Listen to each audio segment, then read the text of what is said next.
Okay, hello. Caught me off guard. I was going to swallow what I had, I was eating, then have my tea, and then say, hello, hope you're all doing okay. But then again, ah, hope you're doing well. I got to go to the gym tonight. Just came back from it.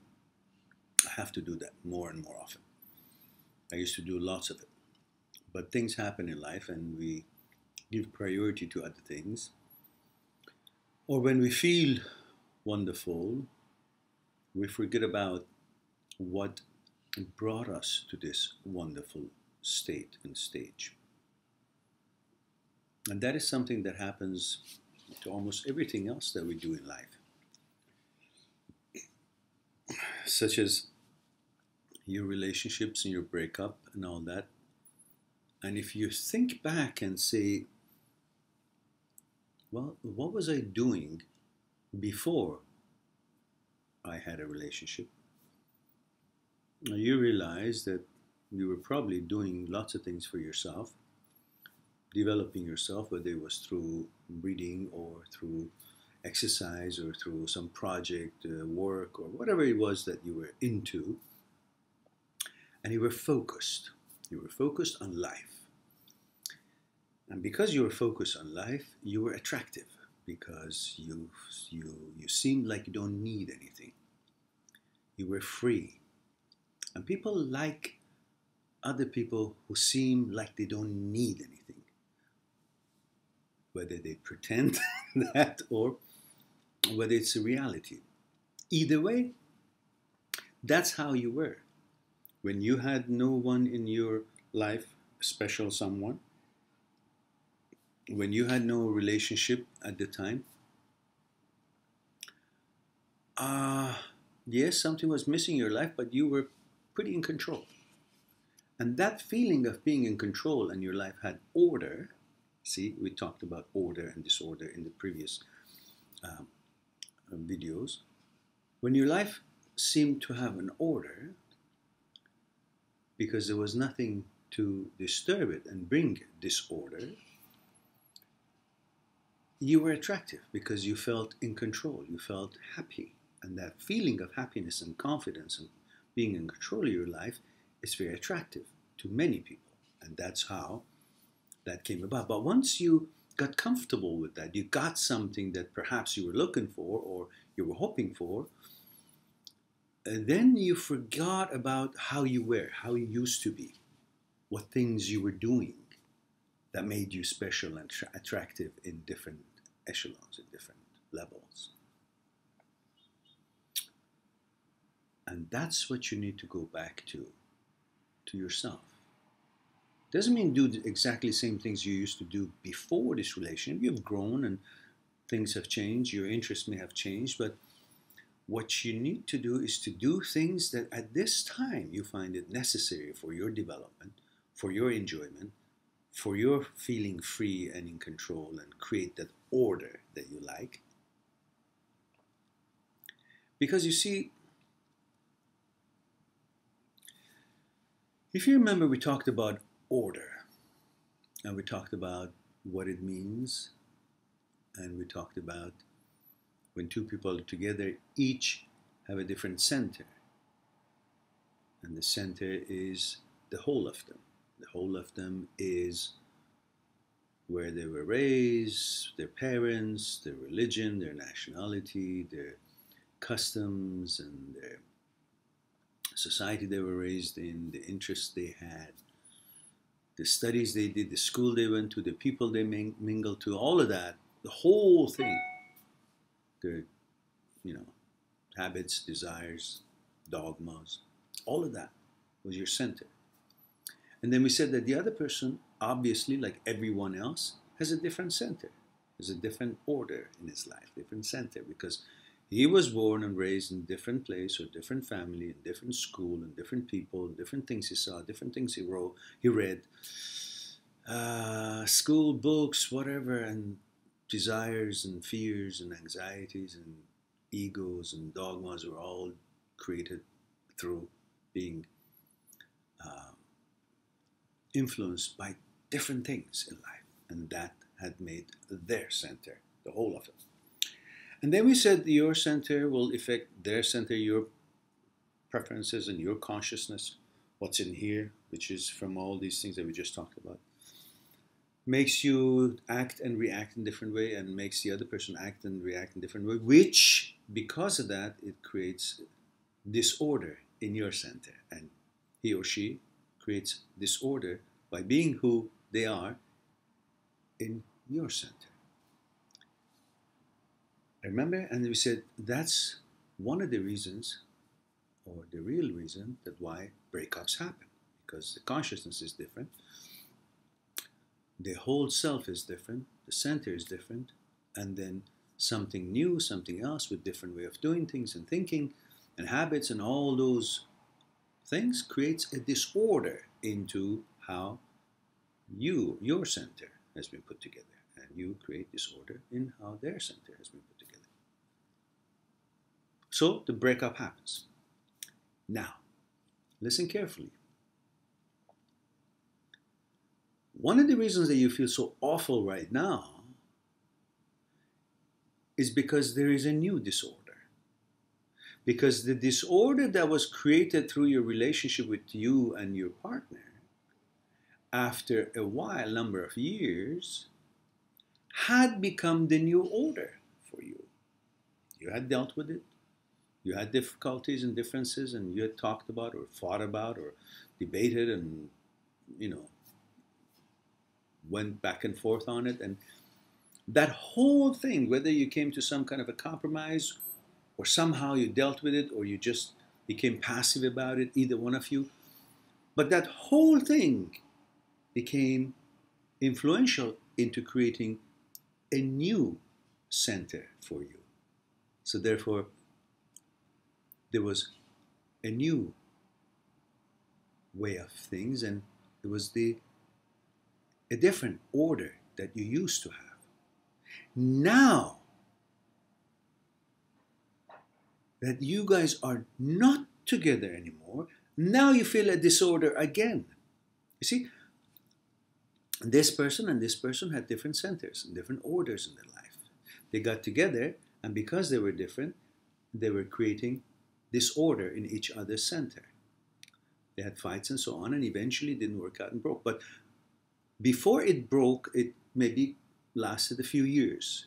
And those few years affected and influenced each other's centers and each other's orders, and created in your consciousness, because you're used to it now, you were affected by it, and that went in your consciousness the way the other person was, the way the other things were happening, and your interactions and so on, whatever it was, that became the new order.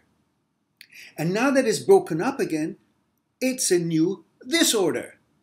But in fact, this disorder is exactly the way it was before your relationship, which was your order. So from this, you can understand why you feel terrible, because a new disorder has been created. But the good news is that this is how it was before your relationship, which was your order. So now you're back in order, but it will take time, because right now you feel this is the new order. You don't recognize it as the order, as how it was, how you loved it, how you were, how your whole thing, where your center was. You recognize it as a disorder. So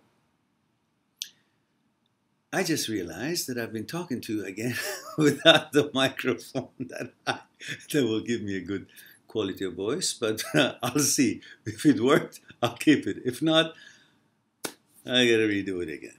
However, so on that note, you can actually have hopes that you're not out in the cold. You're actually in a place that you used to know very well and very comfortable with, where you were, your center, your order. It'll take a bit of a time, and you'll be fine. Now, The other reason that, hang on, let me see if I can connect the other one. At least maybe I don't have to.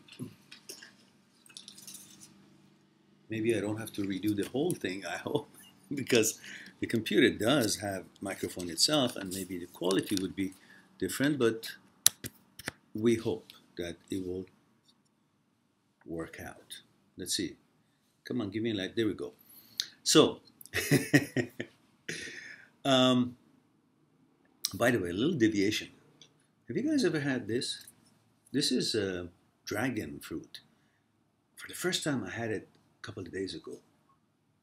To my surprise, pretty good. Not much taste, which I like. No sweetness, no bitterness, no sourness. But it's got lots of apparently vitamins and minerals and stuff like that. Good for lots of things. So cool. You may want to try it. Dragon fruit. Here I bought them 2 for $5. God knows if I got a good deal or not. Now, the other thing I wanted to bring to your attention is this. First of all, sorry about the reflection of light into my glasses.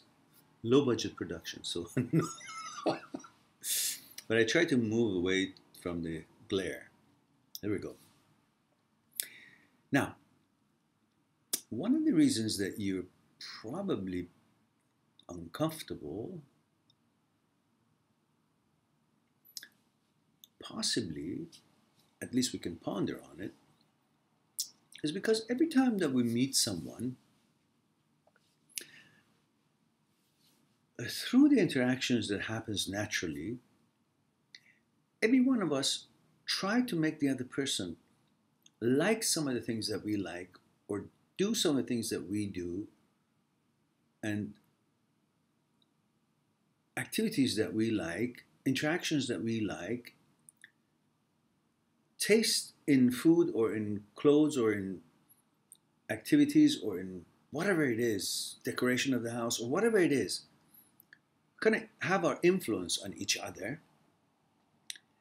And without knowing, the effort is toward making the other person as much as possible look like us, like in emotions and in reactions and in thought patterns and in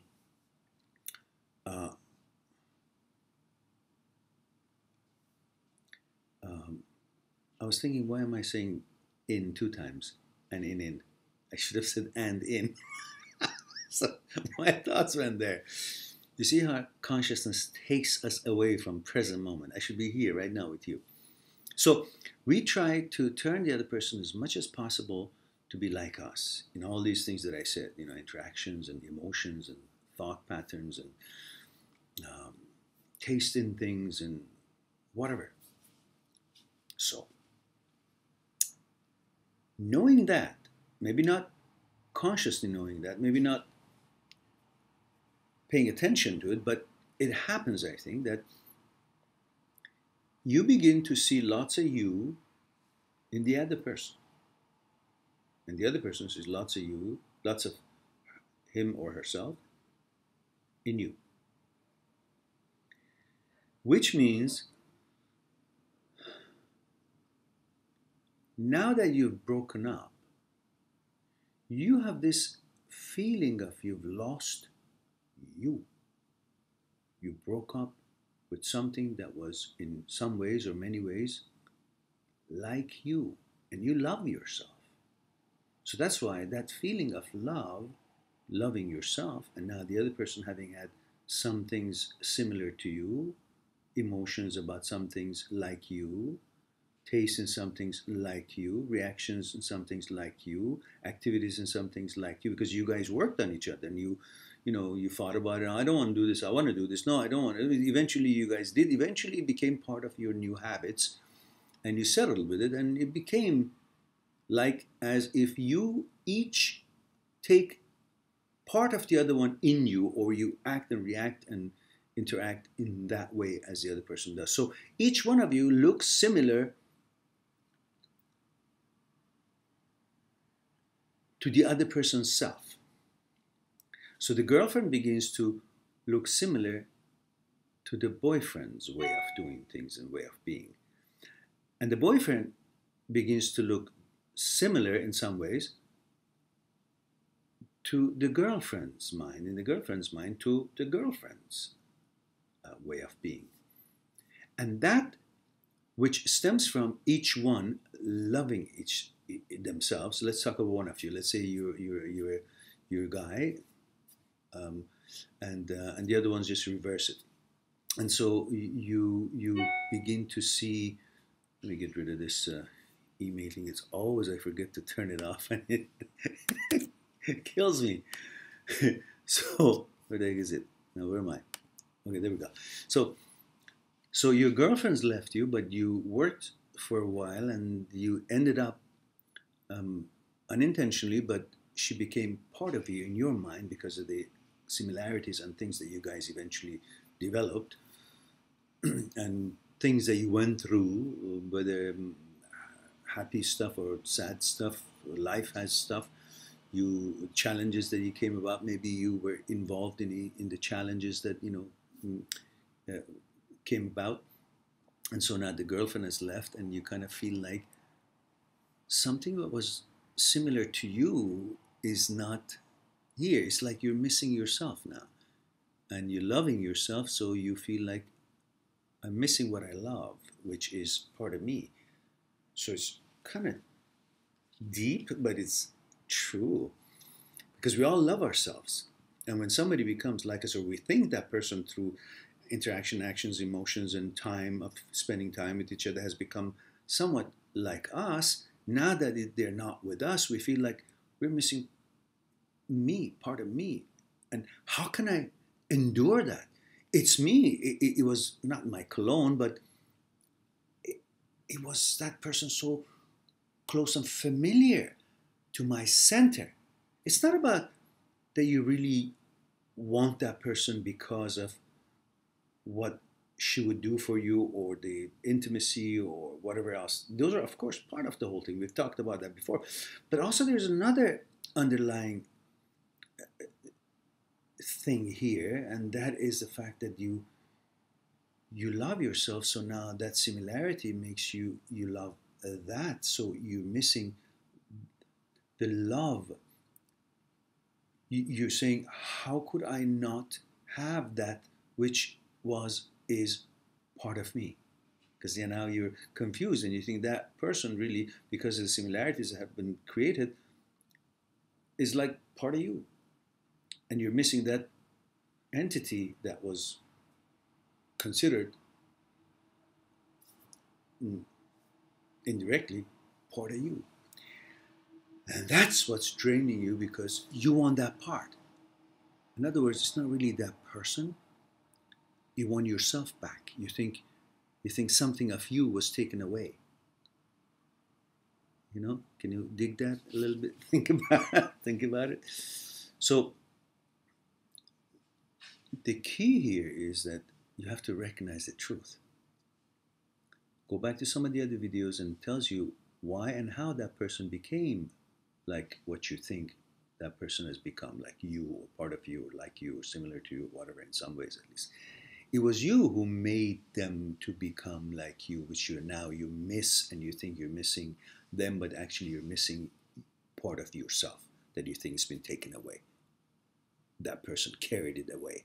So you want that person in order to get yourself back, what you had put into that person, which you think was part of you, because you were very comfortable. That's why you were so comfortable, because you guys become very close to each other, and everything,